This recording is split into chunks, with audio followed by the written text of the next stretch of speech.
드디어 왔구나. 35년간 다니던 회사의 마지막 출근 날, 박상철은 사무실 문을 열며 중얼거렸다. 책상 위에는 동료들이 준비한 소박한 케이크와 손글씨 편지가 놓여 있었다. 퇴직식은 생각보다 빨리 끝났다. 인사팀에서 퇴직 서류를 정리하고 마지막 인사말을 하고 나니 30분도 채 걸리지 않았다. 이게 끝인가? 회사 앞 버스 정류장에 홀로 서서 박상철은 생각했다. 출퇴근 시간에 늘 사람들로 북적이던 이곳이 갑자기 낯설게 느껴졌다. 집으로 돌아오는 길, 그의 머릿속은 숫자들로 가득했다. 35년 동안 부어온 국민연금에서 매달 187만 원, 퇴직연금 일시금 2억 3천만 원, 그동안 모아둔 예금 1억 5천. 이 돈으로 앞으로 20년 이상을 어떻게 살아야 할지 막막함이 밀려왔다. 퇴직 첫 달은 혼란스러웠다. 아침 6시에 자동으로 깨는 몸은 여전했지만 갈 곳이 없었다. 아내 김미영은 그런 남편을 보며 안쓰러워했다. 여보, 우리 오늘 등산이나 갈까?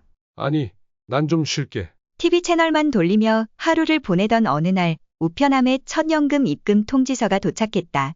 국민연금 187만 원이 입금되었다는 내용이었다. 그 순간 박상철은 처음으로 자신이 연금생활자가 되었음을 실감했다.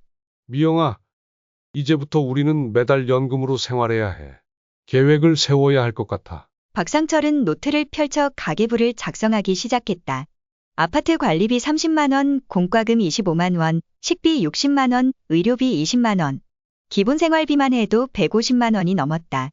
여기에 여가 생활비까지 더하면 연금만으로는 빠듯했다.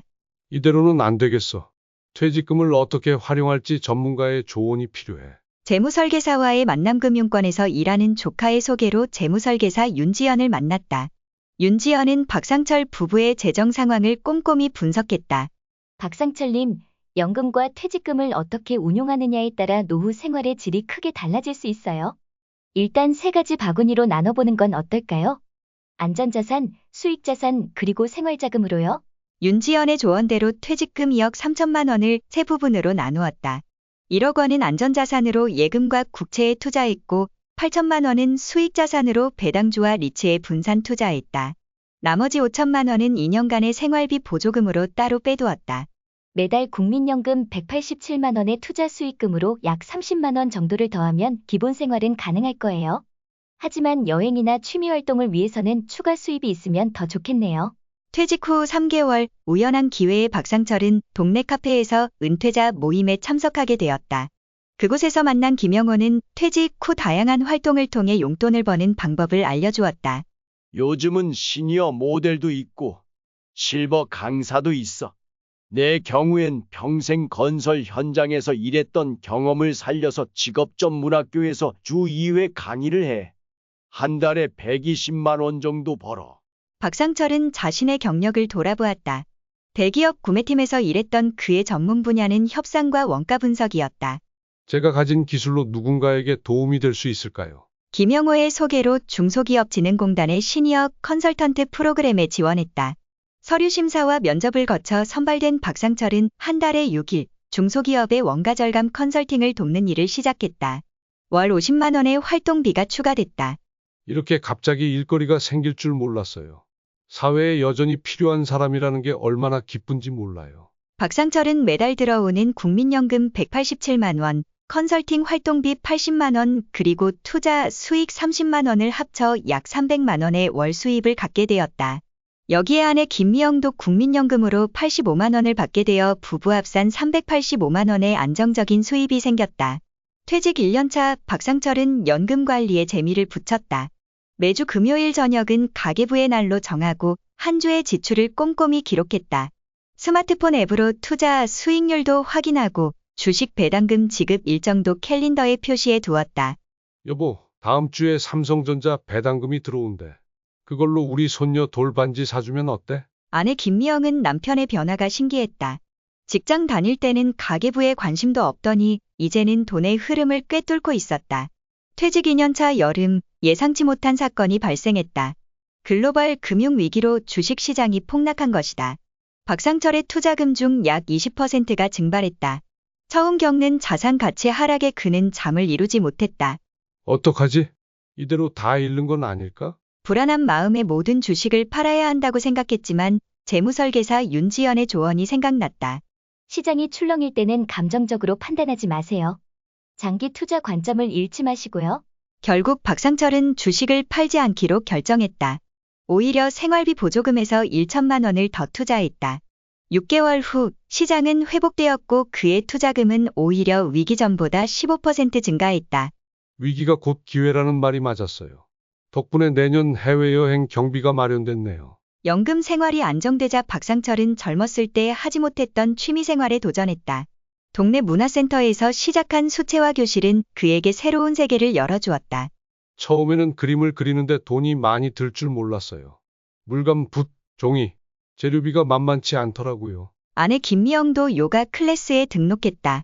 부부의 취미 활동으로 매달 약 30만 원의 추가 지출이 발생했지만 박상철은 이를 투자라고 생각했다.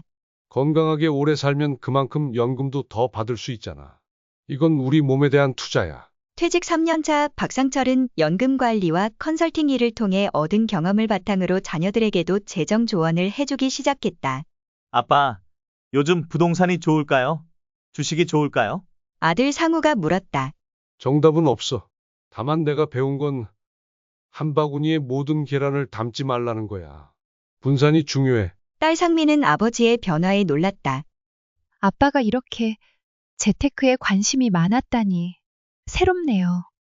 직장 다닐 때는 월급만 가져다 주시고 돈 얘기는 안 하셨잖아요. 그땐 시간이 없어서 그랬지. 이제는 내 돈을 어떻게 불릴지, 어떻게 쓸지 연구하는 게 하나의 일이 됐어. 퇴직 5년차 박상철과 김미영은 연금 생활에 완전히 적응했다. 국민연금과 투자 수익, 시니어 컨설팅을 통해 안정적인 생활을 유지하면서도 1년에 한 번은 해외여행을 다녀올 만큼 여유도 생겼다. 처음에는 돈이 부족할까봐 불안했는데 계획적으로 관리하니 생각보다 풍요롭게 살 수 있네요. 특히 손주들에게 용돈을 줄 때가 가장 행복했다. 매달 손주들의 통장에 10만 원씩 입금하는 것이 그의 즐거움이었다. 할아버지, 저 대학 가면 이 돈으로 자취할 거예요? 손녀의 순진한 말에 박상철은 웃음을 터뜨렸다. 그래. 할아버지가 더 많이 모아줄게. 어느 날 저녁 베란다에서 석양을 바라보며 부부는 이야기를 나눴다. 여보, 당신 퇴직하고 나서 오히려 더 행복해 보여요. 그런가? 처음엔 불안했는데 지금은 매일이 새로워. 일할 때는 미래만 바라보고 살았는데 이제는 현재를 즐기면서 살고 있어. 그 비결이 뭐예요? 돈에 대한 불안감을 해결한 거지. 연금은 적지만 정기적으로 들어오니까 안정감이 있어. 거기에 조금만 지혜를 더하니 부족함 없이 살 수 있더라고. 김미영은 남편의 손을 꼭 잡았다. 앞으로 20년은 더 이렇게 살아요. 아니, 30년? 박상철은 웃으며 대답했다. 그는 이제 연금을 받는 날이 기다려졌다. 그 돈으로 무엇을 할지 계획하는 것이 인생 이막의 새로운 재미가 되었다. 퇴직 후 7년차가 된 박상철은 이제 은퇴자 모임에서 신입 회원들에게 조언을 해주는 입장이 되었다. 연금은 단순한 생활비가 아니라 인생 이막을 설계하는 도구입니다. 최소한의 안정과 최대한의 행복을 위해 세 가지를 기억하세요. 첫째, 수입과 지출을 명확히 파악하고, 둘째, 자신의 전문성으로 추가 수입을 만들어보고, 셋째, 작은 행복에 투자하세요. 그의 말을 듣던 새 회원 중 한 명이 질문했다. 연금 관리의 가장 큰 어려움은 뭐였나요? 박상철은 잠시 생각하더니 대답했다. 내 삶의 가치를 재정립하는 일이었습니다. 돈을 버는 사람에서 돈을 관리하는 사람으로, 미래를 준비하는 사람에서 현재를 즐기는 사람으로 변화하는 과정이 쉽지만은 않았죠. 하지만 그 과정에서 진정한 자유를 발견했습니다.